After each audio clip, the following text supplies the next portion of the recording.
Hello friends, welcome back to our channel Darshini's World. ముందుగా అందరికీ కార్తీక పౌర్ణమి శుభాకాంక్షలు.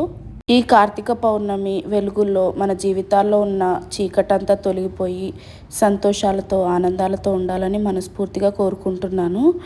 నేను ఈ సంవత్సరం మొదటిసారి కార్తీక పౌర్ణమి చేసుకుంటున్నాను. అంటే ఇంతకుముందు నేను ఎప్పుడు చేసుకోలేదు, నాకు తెలీదు, కొత్త అన్నమాట. సో నేను అనుకున్నంత గొప్పగా కూడా చేసుకోలేదు. నాకు హెల్త్ బాగోకపోవడం వల్ల నాకు ఓపిక ఉన్నంత వరకు చేసుకున్నాను అనమాట. పొద్దున్నే గుడికి వెళ్ళడం కుదరలేదు, అందుకే సాయంత్రం పూట వెళ్ళాను గుడికి.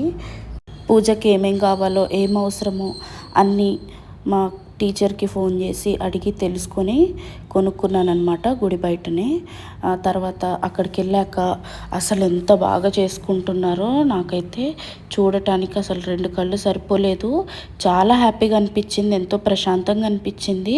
ఆ తర్వాత అక్కడ ఒక అక్క పరిచయం అయ్యారనమాట. ఆవిడకి వెళ్ళి చెప్పాను, నేను నాకు కొత్త అండి, ఏమైనా మిస్టేక్స్ ఉంటే చెప్పండి, నేను చేసుకుంటాను, ఎలా చేసుకోవాలో కూడా చెప్పండి, మిమ్మల్ని చూసి నేను చేస్తాను అని అంటే ఆవిడ సరే అని చెప్పి ప్రతి దాంట్లో నాకు హెల్ప్ చేశారనమాట. చిన్న చిన్న విషయాల్లో కూడా ఎలా చేయాలనేది అంతా ఆవిడే చెప్పారు నాకు. అంటే నేను ఆల్రెడీ తెలుసుకొనే వెళ్ళాను ఎలా చేయాలి ఏం చేయాలనేది. అయినా కూడా మనము మిస్టేక్స్ చేస్తాం కదా, అలవాటు ఉన్న వాళ్ళైతే దాన్ని కరెక్ట్గా చేస్తారు. కానీ నాకు అలవాటు లేదు కాబట్టి ఏదైనా మిస్టేక్స్ చేస్తానేమోనని నేను అన్నీ అడిగి చేశాను అనమాట. ప్రతి చిన్నది నేను పక్కన వాళ్ళని అడిగే చేశాను. అలా అడిగి చేశాక కూడా ఏమైనా తప్పులు జరుగుంటే అది నా తప్పే అండి, చెప్పిన వాళ్ళ పొరపాటు కాదు అసలు. ఎందుకంటే నాకు రాదు కాబట్టి నేను ఏదైనా తప్పు చేస్తుంటా, నేను ఏదైనా మిస్టేక్ చేస్తుంటాను.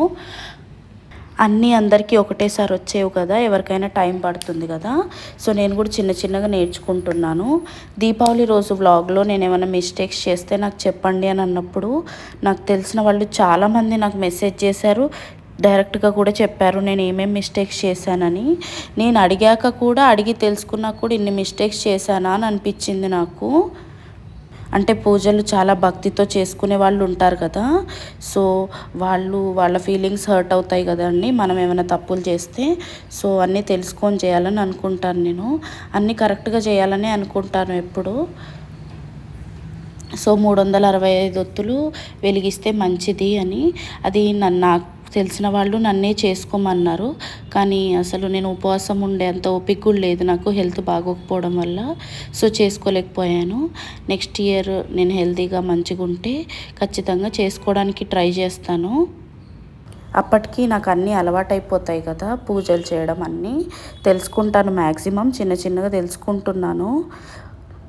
మేము వెళ్ళిన గుడికైతే అసలు జనాలైతే ఎంతమంది వచ్చారంటే, అసలు ఇంతమంది వస్తారా అసలు ఈరోజు అని అనిపించింది నాకు.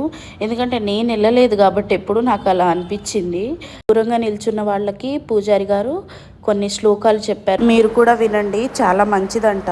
శ్లోకం అనండి. శ్లోకం యొక్క అర్థం ఒక్క వాక్యంలో చెప్తాను, ముందు అనండి. కీటాహ, కీటాహ కీటకం అంటాం, కీటాహ పతంగాహ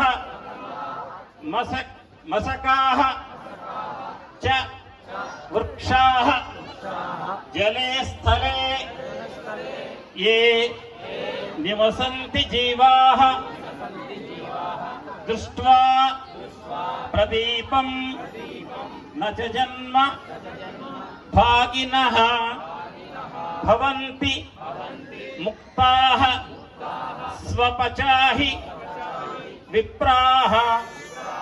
దీని అర్థం ఏంటంటే, ఈ వేదికపై ఇప్పుడు జరగబోయేటువంటి దీప ప్రజ్వలన యొక్క కాంతి ఎవరి దాకా కళ్లకు కనిపిస్తుందో, ఎవరి దాకా దీని వెలుగు ప్రసరిస్తుందో వాళ్ళందరికీ కూడా పునరావృత్తి రహిత శాశ్వత శివ సాయుధ్యం అనే ముక్తి సామ్రాజ్యం లభిస్తుంది, అందులో అనుమానం లేదు అని చెప్తుంది ఈ పురాణ శ్లోకం. అయితే ఈ శ్లోకాన్ని అన్నారు కాబట్టి ప్రతి వాళ్లకు కూడా ఈ దీప ప్రజ్వలన యొక్క ఫలితం అదే విధంగా లభిస్తుంది సమంగా.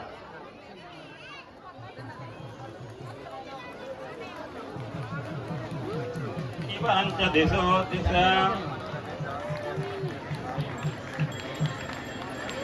ఓం నమః శివాయ, ఓం నమః శివాయ, ఓం నమః శివాయ.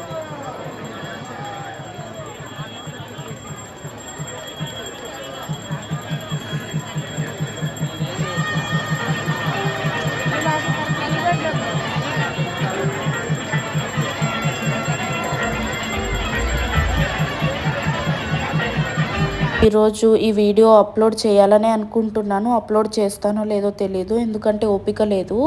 వీలైనంత వరకు ఎడిట్ చేసి పెడతానండి. కుదిరితేనే అప్లోడ్ చేస్తా, లేకపోతే రేపు మార్నింగ్ వస్తుంది వీడియో.